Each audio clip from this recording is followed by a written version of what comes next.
Hello बच्चों, कैसे हैं आप सभी लोग। आशा करते हैं आप सभी लोग ठीक ठाक होंगे, स्वस्थ होंगे और अपनी पढ़ाई बहुत मेहनत और लगन से कर रहे होंगे। और आज का करंट अफेयर का पहला क्वेश्चन है, 25 अगस्त 2026 को यूपीआई की कौन सा वर्ष मनाया गया। तो 25 अगस्त को जो यूपीआई का वर्षगांठ मनाया गया है वो 10वीं वर्षगांठ मनाया गया है। भारत में यूपीआई कब लॉन्च हुआ था, अगर क्वेश्चन आता तो भारत में जो यूपीआई लॉन्च हुआ था वो 25 अगस्त 2016 को लॉन्च हुआ था। और यूपीआई किसके अंतर्गत आता है, यूपीआई एनपीसीआई के द्वारा लॉन्च किया गया है, इसलिए यूपीआई एनपीसीआई के अंतर्गत आता है। एनपीसीआई का फुल फॉर्म क्या होता है, national payment corporation of India. ये चीज आप लोग ध्यान दीजिएगा कि यूपीआई का संबंध जो है एनपीसीआई का से है और एनपीसीआई का संबंध भारत सरकार से है। तो आप सभी लोग ये क्वेश्चन जरूर याद रखिएगा। अब आते हैं क्वेश्चन नंबर 2 पे। C S I R N I S C P R की पहली हिंदी पत्रिका का क्या नाम है। तो सी एस आई आर का जो पहली हिंदी पत्रिका थी उसका क्या नाम है, अगर पेपर पूछता तो ये विज्ञान प्रगति है। सी एस आई आर और N I S C P R ने अपनी हिंदी विज्ञान पत्रिका के प्लेटिनम जुबली समारोह का आयोजन किया है। ये चीज आप लोग ध्यान दीजिएगा। सी एस आई आर का जो हिंदी पत्रिका है विज्ञान प्रगति, इसको 75 वर्ष पूरे हो चुके हैं लॉन्च हुए इस पत्रिका का, जो कि 75 वर्ष पूरा हो चुका है। इस उपलक्ष्य में प्लेटिनम जुबली समारोह का आयोजन किया गया है। तो सी एस आई का जो हिंदी पत्रिका है वो कौन सा है, विज्ञान प्रगति। ये चीज आप सब लोग याद रखिएगा। और इसके कितने साल पूरे हो चुके हैं, तो 75 साल पूर्ण हो चुके हैं इस उपलक्ष्य में जो प्लेटिनम जुबली मनाया गया समारोह। अब आते हैं क्वेश्चन नंबर 3 पे। राष्ट्रीय अंतरिक्ष दिवस 2026 कब मनाया गया है। तो 23 अगस्त को राष्ट्रीय अंतरिक्ष दिवस मनाया गया है। और क्यों मनाया गया है, क्यों इसी दिन राष्ट्रीय अंतरिक्ष दिवस मनाया जाता है भारत में। तो 23 अगस्त 2023 को चंद्रमा के साउथ पोल पर चंद्रयान 3 के मिशन के तहत विक्रम लैंडर लैंडिंग लिया था। चंद्रमा पे जो साउथ पोल है वहां पे चंद्रयान 3 लैंडिंग किया था। भारत विश्व का पहला देश बना जो चंद्रमा के साउथ पोल पर लैंडिंग करवाने वाला देश बना है। ये भी आप सब लोग ध्यान दीजिएगा। जहां पे विक्रम लैंडर लैंडिंग किया था उस स्थान का क्या नाम रखा गया, शिव शक्ति। ये सबसे इंपॉर्टेंट है कि शिव शक्ति चंद्रमा पर नाम किसने रखा, तो भारत ने रखा। किस मिशन के तहत, चंद्रयान 3 मिशन के तहत, जो कि विक्रम लैंडर लैंडिंग उसी स्थान पर किया था फर्स्ट टाइम। ये चीज जरूर याद रखिएगा आप सभी लोग। अब आते हैं क्वेश्चन नंबर 4 पर। हाल ही में भारत सरकार ने चेन्नई शहर की पानी सप्लाई और सैनिटेशन इंफ्रास्ट्रक्चर को आधुनिक बनाने के लिए किसके साथ समझौता किया है। तो ये समझौता जो किया है एडीबी बैंक से किया है, यानी कि एशियन डेवलपमेंट बैंक, एशियन विकास बैंक से यह समझौता किया है।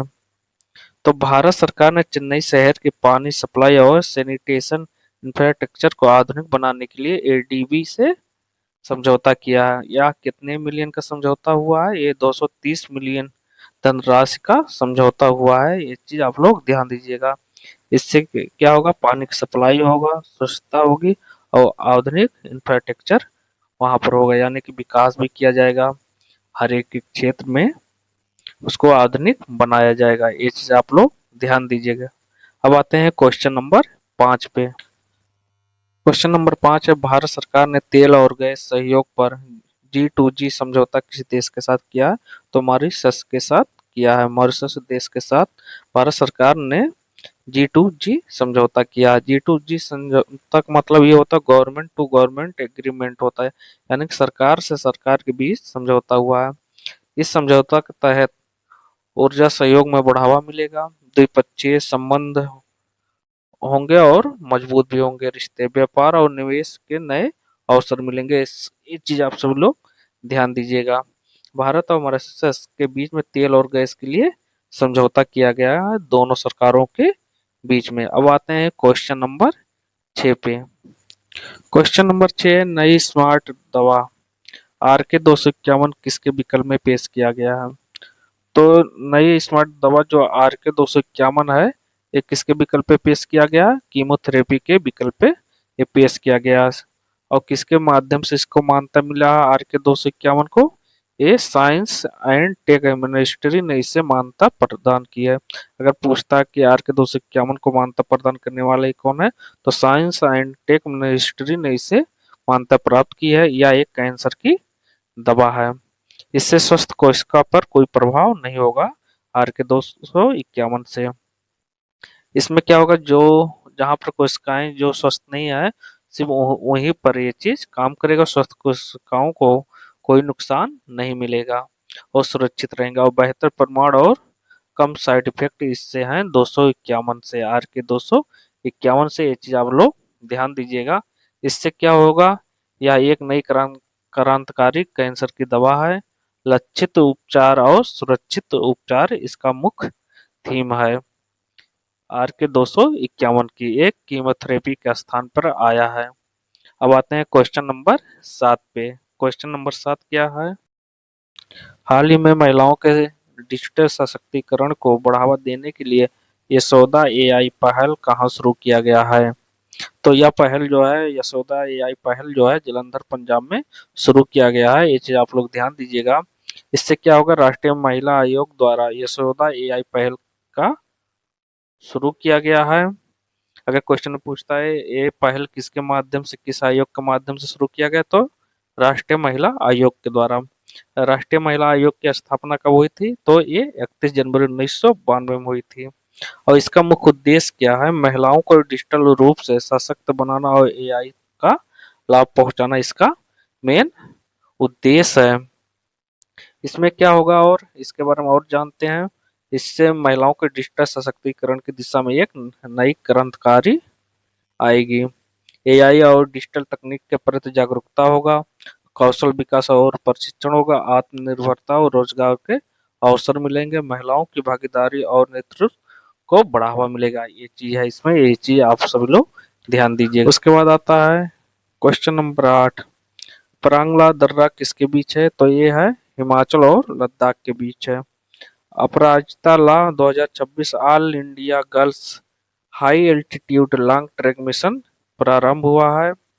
और इसमें अपराजिता परांगला दर्रा 2026 को नई दिल्ली में श्री रक्षा मंत्री द्वारा राजनाथ सिंह के माध्यम से यह शुरू किया गया है। परांगला दर्रा का जो समुद्र तल से ऊंचाई है लगभग 5578 मीटर है। ये चीज आप लोग ध्यान दीजिएगा। और अगर फीट में पूछता तो 18,300 फीट की ऊंचाई पर स्थित है। अब आते हैं क्वेश्चन नंबर 9 पे।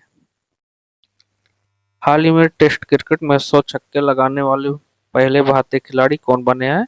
तो ये ऋषभ पंत जी बने हैं, जिन्होंने टेस्ट क्रिकेट में 100 छक्के लगा चुके हैं। तो 106 मारने वाले पहले व्यक्ति कौन बने? ऋषभ पंत जी बने हैं। तो 100वां छक्का जो मारा है, किसके खिलाफ मारा है? श्रीलंका के खिलाफ ऋषभ पंत जी ने कंप्लीट किया अपना 106।